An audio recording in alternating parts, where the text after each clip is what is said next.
अच्छा, इस सेशन पे हम देखेंगे MP3 MP4 प्लेयर जो है हम C# WinForm पे किस तरह से क्रिएट कर सकते हैं। तो इस चीज़ के लिए मैं विजुअल स्टूडियो पर आता हूँ, एक प्रोजेक्ट क्रिएट करता हूँ WinForm पर।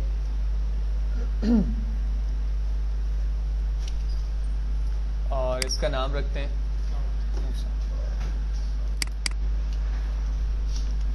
MP3 4 player.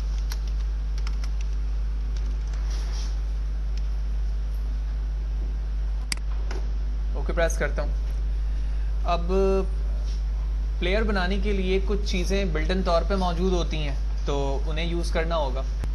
उस बिल्टन चीज़ में क्या चीज़ हो सकती है, जैसे विंडोज़ मीडिया प्लेयर है, ठीक है, उसका एक कंट्रोलर हमें ऐड करवाना होगा पहले अपने टूल बॉक्स में, और उस मीडिया प्लेयर के कंट्रोलर को फॉर्म पर लाना होगा। उससे फ़ायदा ये होगा कि बहुत सारे बटन्स उसमें ऑलरेडी मौजूद होते हैं, तो वो मुझे क्रिएट करने की ज़रूरत नहीं होगी। किस तरह से? तो इस वक्त ये फॉर्म है।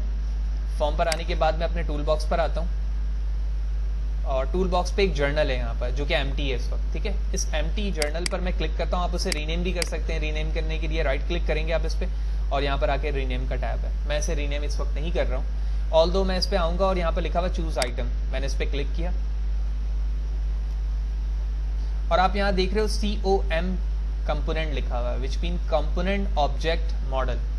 जब आप इस पर क्लिक करोगे तो कुछ मॉडल्स आपको इन टर्म ऑफ कंट्रोलर यहाँ पर मिलेंगे। आपने उस पर चेक लगाना है और ओके प्रेस करना है, तो वो तमाम कंट्रोलर इस जर्नल के अंदर आ जाएंगे। तो मैंने इस पर क्लिक किया हुआ है। आप देख रहे हैं कि कुछ कंट्रोलर्स यहाँ पर चेक लगा हुआ है, विच मीन वो ऑलरेडी ही यहाँ पर मौजूद है। जैसे फॉर एग्जाम्पल एड रोटेटर है, ये कंट्रोलर है। system.web के अंदर ये चीज़ मौजूद है, तो वो वहाँ पर शो हो रहा था। अब मैं com.component पे आ चुका हूँ। यहाँ पर आने के बाद आप देख रहे हैं मल्टीपल कंट्रोलर है, आप जिस पे चेक लगाएंगे वो ऐड हो जाएगा। लिहाजा मैं आता हूँ इसके बॉटम पर, और यहाँ पर लिखा हुआ है विंडोज़ मीडिया प्लेयर। इस पर मैंने चेक लगाया और उसके बाद मैंने ओके प्रेस कर दिया, तो चेक नहीं लगा। लिहाजा मैं दोबारा चलता हूँ चूज आइटम पर, कंपोनेंट ऑब्जेक्ट मीडिया प्लेयर पर चेक लगाया और ओके प्रेस कर दिया। तो जैसे मैंने ओके प्रेस किया, आप देख रहे हो यहाँ पर विंडोज़ मीडिया प्लेयर के नाम से एक कंट्रोलर आ चुका है। मैं इसे ड्रॉप करूँगा अपने इस फॉर्म पर।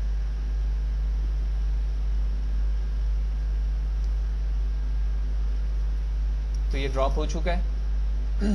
यहाँ से मैं इसके साइज़ को इंक्रीज करता हूँ। तो आप देख रहे हो जिस तरह मीडिया प्लेयर आपके विंडो पे डिफ़ॉल्ट तौर पर मौजूद होता है, इस तरह ये फॉर्म पर यहाँ पर एज अ प्लेयर आ चुका है। इसमें नेक्स्ट का बटन भी मौजूद है, साउंड कंट्रोलर भी मौजूद है। तो बहुत सारी चीज़ों की कोडिंग से मैं बच चुका हूँ। अगर मैं खुद से तमाम चीज़ें हैंडल कर रहा होता तो बहुत सारे बटन्स पे मुझे कंट्रोलर हैंडल करने होते हैं। जैसे एक सेशन के अंदर हमने डिस्कस किया है ट्रैक बार को, तो ट्रैक बार के ज़रिए से हमने देखा था कि किस तरह से साउंड और वॉल्यूम को हम हैंडल कर रहे थे, उसके मिनिमम और मैक्सिमम वैल्यू से।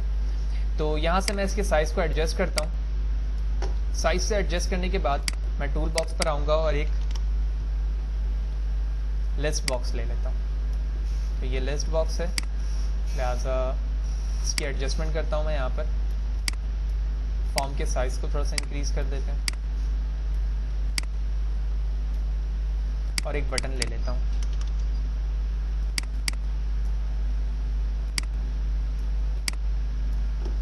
बटन लेने के बाद मैं इसके टेक्स्ट को चेंज करता हूँ।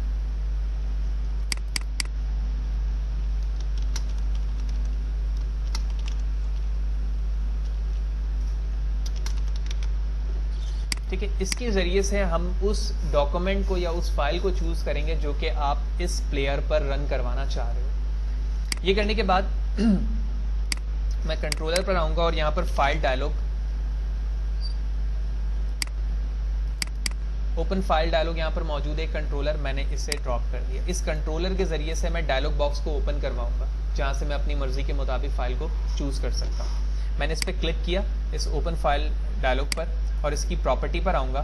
और प्रॉपर्टी पे आने के बाद आप देखोगे मल्टी सिलेक्ट यहाँ पर फॉल्स हुआ है, यानी एक से ज़्यादा आप सिलेक्शन नहीं कर सकते अभी। इसे मैं कर दूँगा ट्रू। तो इसका मतलब ये है कि जब मैं बटन को क्लिक करूँगा और वहाँ पर ओपन फाइल डायलॉग को चूज़ करूँगा, तो वहाँ पर मैं मोर देन वन फाइल को भी चूज़ कर सकता हूँ एक साथ। अब यहाँ पर फिल्टर है, फिल्टर पे वहाँ पर वो एक्सटेंशन मुझे बताने की ज़रूरत है। ऑल तो ये बटन पे भी मैं बता सकता था, जहाँ पर हमने स्लाइडर के अंदर फ़िल्टर यूज़ किया था, आपको याद होगा, और उस फिल्टर के अंदर मैं तमाम एक्सटेंशन बताया करता था कि .txt के एक्सटेंशन की फ़ाइल हो, या इसी तरह इमेज की JPEG, PNG, स्टैरिक, इस तरह की एक्सटेंशन को हमने इस्तेमाल किया था जब हम स्लाइडर बना रहे थे। तो यहाँ पर आने के बाद मैं कहता हूँ MP3 फाइल्स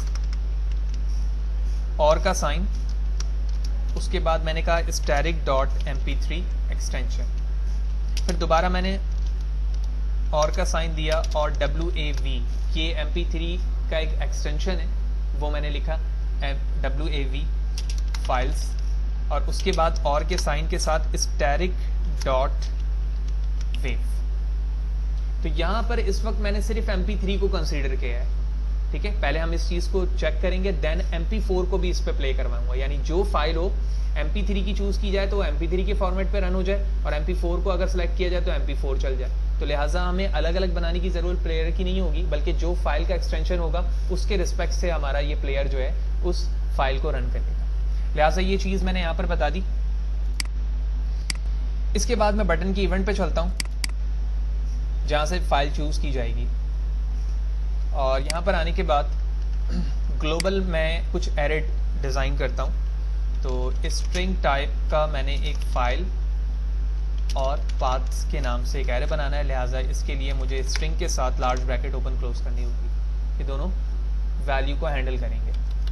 बटन की इवेंट पे आने के बाद मैंने बताया कि if open file dialogs dot show dialog, इसकी वैल्यू अगर बराबर है system dot window dot forms dot dialog result dot okay, यानी जो फाइल वहां से डायलॉग बॉक्स से ली गई है वो ओके क्लिक बटन के साथ है, यानी आपने कोई फाइल ली और ओके प्रेस कर दिया है, तो अब ये सिलेक्शन जो है ओपन फाइल डायलॉग बॉक्स से उस वक्त हो रही होगी जब एक्सटेंशन या तो वेव का हो या MP3 का हो, जो कि मैं ऑलरेडी फिल्टर में बता चुका हूँ।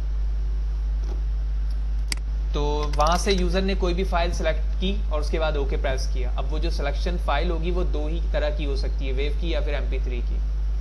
अब यहाँ पर तुम्हें क्या करना है, जो हमारा वेरिएबल है फाइल्स, इसके अंदर open dialog dot save file name, तो इस वेरिएबल के अंदर उस फाइल का नेम जाकर क्या हो जाएगा, सेव हो जाएगा। देन पाथ को लेते हैं हम यहाँ से, इस पे मैं करूंगा open file dialog dot file name. तो पाथ के अंदर उस फाइल का क्या आ रहा है, नाम आ रहा है। एट लास्ट हम देखेंगे कि ये एरर क्यों आ रहा है। उसके बाद मुझे एक लूपिंग करनी होगी, क्योंकि जो मैंने यहाँ पर लिस्ट बॉक्स लिया है, मैं चाह रहा हूँ कि यहाँ पर जो भी फाइल यूजर ले रहा है वो यहाँ पर आ जाए, ठीक है। यानी फॉर एग्जांपल उसने 4 प्रोग्राम्स को एक साथ हैंडल किया, MP3 2 हैं, 2 MP4 हैं, तो वो चारों यहाँ डिस्प्ले हो जाएंगे, जिस पे मैं क्लिक करूंगा वो प्ले हो जाएगा ऊपर। तो इस चीज़ के लिए फॉर लूप, तो मैंने i की वैल्यू 0 ली, और लेंथ किसकी लूंगा मैं, जो फाइल की क्वांटिटी है। तो फाइल की क्वांटिटी हमारी क्या है, i is less than files dot length, और यहाँ पर आने के बाद बताऊंगा कि list box 1 dot item dot add, और ऐड किस में होंगे, ये फाइल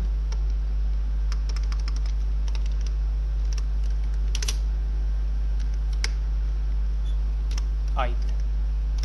तो क्योंकि फाइल जो है वो खुद एक स्ट्रिंग एरे और पाथ भी एक स्ट्रिंग एरे है, लिहाजा जब ये लूपिंग होगी तो फाइल के एरे में हर वो वैल्यू आके स्टोर हो जाएगी जो यूजर ने मल्टीपल सिलेक्शन की होगी, और जब मल्टीपल सिलेक्शन की हुई वैल्यू यहाँ पर आ चुकी है तो वो लिस्ट बॉक्स 1 के अंदर क्या हो जाएगी, ऐड हो जाएगी, विच मीन डिस्प्ले हो जाएगी वहाँ पे तमाम फाइल। अब हम इन एरर को रिजॉल्व करने की कोशिश करते हैं। किस चीज़ का एरर है, मैंने होवर किया, can not convert string to string array. Okay, तो इस फाइल पे हम एरर देख रहे हैं क्योंकि ये एरे टाइप है, कन्वर्ट करने से भी देख लें, implicitly convert type string to string array, लिहाजा नेम की जगह मोर देन 1 फाइल आनी चाहिए, लिहाजा यहाँ पर भी एस लगाऊंगा और यहाँ पर भी एस, तो ये फाइल नेम्स हो जाएगा और सेव फाइल नेम्स आ जाएंगे वहाँ पर। देन इसके बाद मुझे क्या करना है, उसके बाद लिस्ट बॉक्स के इवेंट पर आना है और यहाँ पर बताना है कि कितने नेम्स किस तरह से आकर यहाँ पर ऐड होंगे, जो कि फॉर लूप के अंदर मैं ऑलरेडी बता चुका हूँ। लिहाजा मैं इस पर डबल क्लिक करूँगा तो आप देख रहे हो list box 1 dot selected index change. इस पे आने के बाद जब मैं लिस्ट बॉक्स के किसी आइटम पे सिलेक्ट करूं तो जो हमारा विंडो मीडिया प्लेयर है उसके मुताबिक वो चीज़ वहां पर रन हो जाए। तो इस चीज़ के लिए सबसे पहले तो मैं अपने प्लेयर को गेट करूंगा और उस पर URL सेट करूंगा कि इसकी वैल्यू कहाँ से आएगी रन होने के लिए। देन बताऊंगा कि इसका पाथ जो है वो है list box 1 dot selected index. इसका मतलब ये हुआ कि लिस्ट बॉक्स 1 में से जो भी वैल्यू सेलेक्ट की जा रही है वो मीडिया प्लेयर की वो वैल्यू है जो कि जाकर वहां पर रन होगी। ये करने के बाद मैं अपने फिल्टर पे आऊँगा, ओपन फाइल डायलॉग्स के फिल्टर पर, और यहाँ पर आने के बाद लास्ट पे जहाँ पर डॉट वेव लिखा हुआ था मैंने उसे स्टैटिक डॉट स्टैटिक कर दिया ताकि फर्दर भी तमाम फाइल्स यहाँ पर रन हो जाए, MP3 भी और MP4 भी। ये करने के बाद मैं Ctrl+S करके अपने प्रोग्राम को रन करता हूँ। तो आप देख रहे हो कि ये चूज योर फाइल का ऑप्शन है और ये टेक्स्ट बॉक्स है, ये हमारा मीडिया प्लेयर है, लिहाजा मैंने इस पर क्लिक किया। डेस्कटॉप पर आता हूँ, ये देख रहे हो आप MP3 और वेव दोनों एक्सटेंशन फिल्टर की वजह से यहाँ पर शो हो रहा है। और यहाँ पर आने के बाद आप किसी भी फाइल को गेट कर सकते हो जो कि MP4 की हो, लिहाजा MP4 कहाँ पर मौजूद है,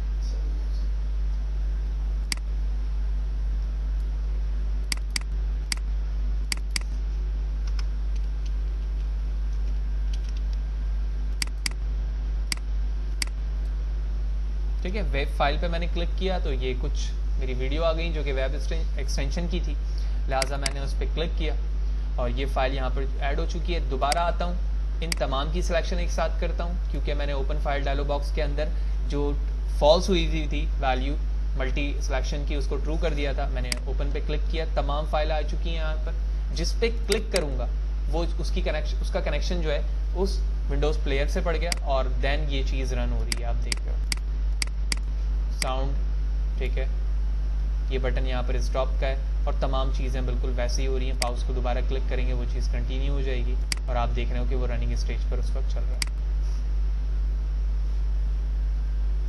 तो ना सिर्फ आप यहाँ पर MP4 बल्कि MP3 की फाइल को भी बिल्कुल वैसे ही सिलेक्शन कर सकते हैं। ऑल्दो अगर ज़रूरत है इस बात की कि आप समझते हो कि एक्सटेंशन कुछ चेंज है तो उस चीज़ के लिए आप अपने ओपन फाइल के डायलॉग पर आओगे और यहाँ पर आके अपनी मर्जी के मुताबिक प्लेयर का एक्सटेंशन चेंज करोगे तो वो आपको अलाउ कर देगा।